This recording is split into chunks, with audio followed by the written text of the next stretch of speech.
Assalamualaikum warahmatullahi wabarakatuh. Perkenalkan, nama saya Siti Nurul Azizatur Rohmah, bisa dipanggil Aziza, dari Magang 3 IAIN Kediri. Nah, sebelum kita memulai pembelajaran hari ini, kita berdoa dulu ya. Berdoa mulai.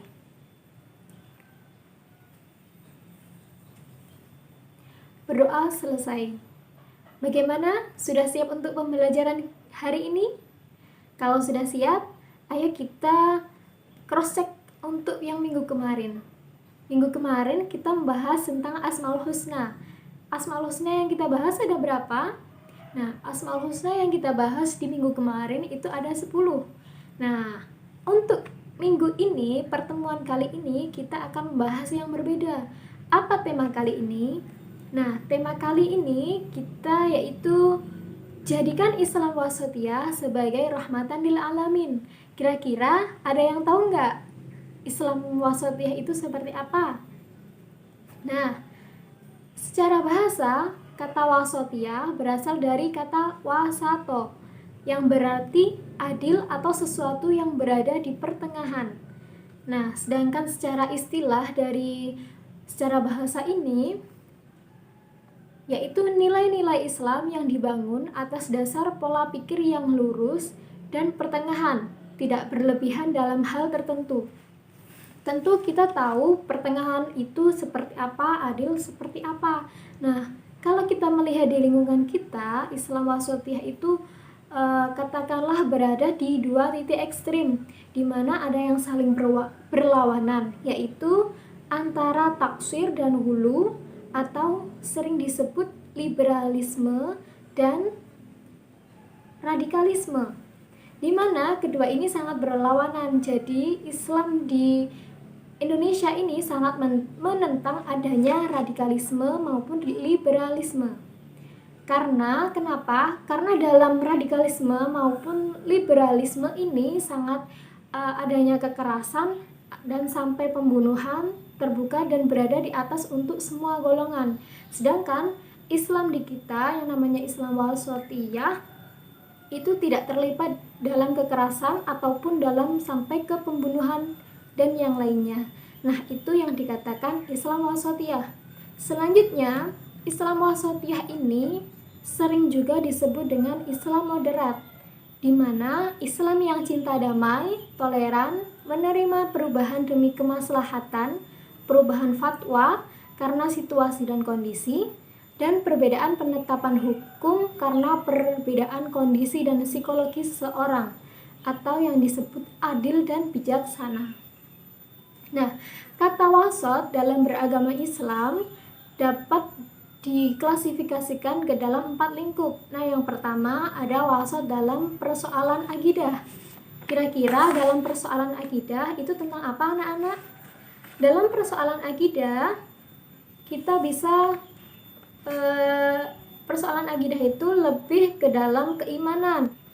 Yang kedua, wasat dalam persoalan ibadah, di mana ibadah ini yang dimaksud menyeimbangkan antara hablu minallah dengan hablu minannas. Nah, ini yang kedua. Nah, yang ketiga, wasat dalam persoalan perangai dan budi pekerti.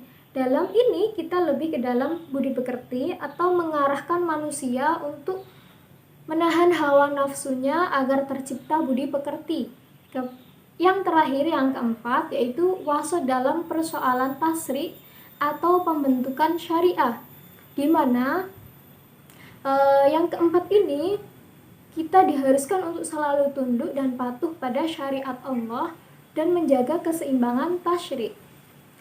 Selanjutnya ada ciri-ciri. Ciri-ciri dalam Islam wasatiyah itu ada banyak sekali. Nah, itu ada 10. Yang pertama ada tawasud, mengambil jalan tengah tentang pemahaman dan pengamalan yang tidak berlebihan dalam beragama. Kemudian yang kedua, tawazun, berkeseimbangan. Berkeseimbangan ini pemahaman dan pengamalan agama secara seimbang yang meliputi aspek secara kehidupan baik duniawi maupun ukhrawi. Nah, yang ketiga ada i'tidal, lurus dan tegas. Yang keempat ada tasamuh, toleransi. Nah, ini yang sering terjadi di dalam kehidupan sehari-hari. sebenarnya nggak cuma dalam toleransi atau tasamuh, tapi ciri-ciri semua nanti yang ada di Islam wasatiyah ini ada di dalam kehidupan kita sehari-hari tanpa kita sadari. Nah, yang kelima ada musawah atau persamaan. Keenam ada syura atau musyawarah. Musyawarah ini kenapa ada musyawarah? Ketika nanti ada perbedaan pendapat, kita bisa musyawarahkan bareng-bareng agar mendapatkan hasil yang maksimal dan bisa disetujui yang berada di situ, yang mengikuti musyawarah. Nah, yang ketujuh ada islah atau reformasi. Kedelapan aulawiyah, yaitu mendahulukan yang prioritas. Nah, ini dalam kenapa mendahulukan yang prioritas? Prioritas itu ada macam-macam. Ada prioritas yang paling diprioritaskan, ada juga yang biasa saja. Nah, kita mengutamakan yang prioritasnya lebih unggul. Yang kesembilan yaitu dinamis dan inovatif. Dan yang terakhir yaitu berkeadaban.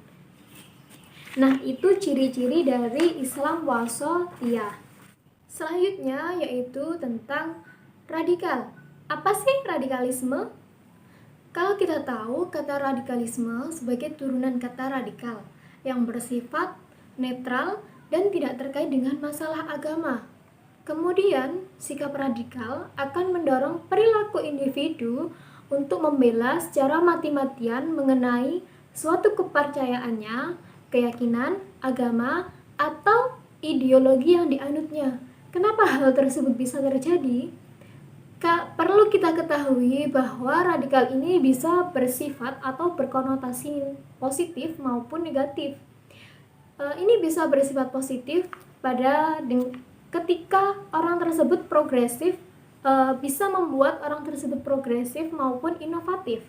Namun, radikal ini bisa bersifat dengan negatif apabila orang tersebut dengan secara ekstrim atau menggunakannya itu bukan untuk yang lebih inovatif ataupun progresif, tapi melebihkan dengan ekstrim. Nah, selain itu, radikalisme ini dijadikan sebagai salah satu paham atau aliran yang menuntut perubahan dan pembaharuan sistem sosial dan politik dengan cara kekerasan atau ekstrim. Nah, ini sangat tidak diperbolehkan. Apalagi radikalisme ini sering sekali mengatasnamakan agama atau yang lainnya. Nah, bagaimana ini bisa terjadi? Kemudian perlu kita tahu lagi selanjutnya yaitu faktor penyebab.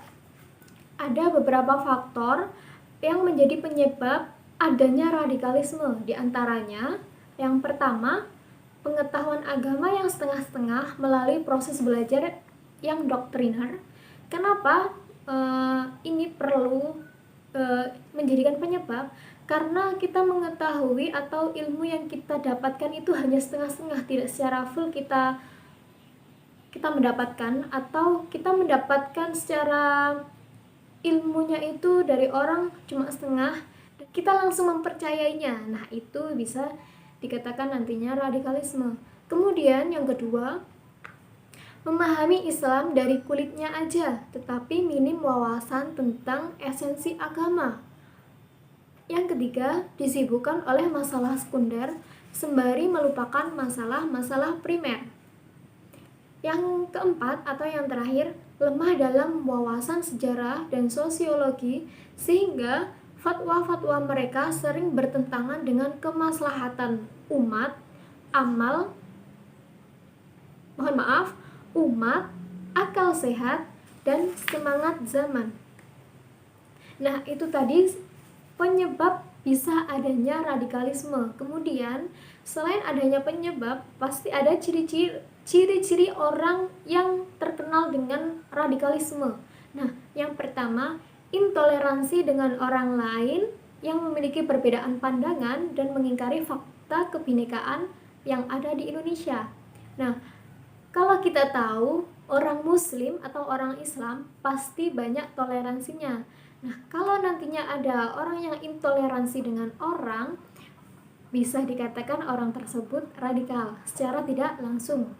Yang kedua, ciri-ciri yang kedua, sikapnya berlebihan. Maksudnya ini berlebihan dalam beragama sehingga melanggar hukum dan norma agama.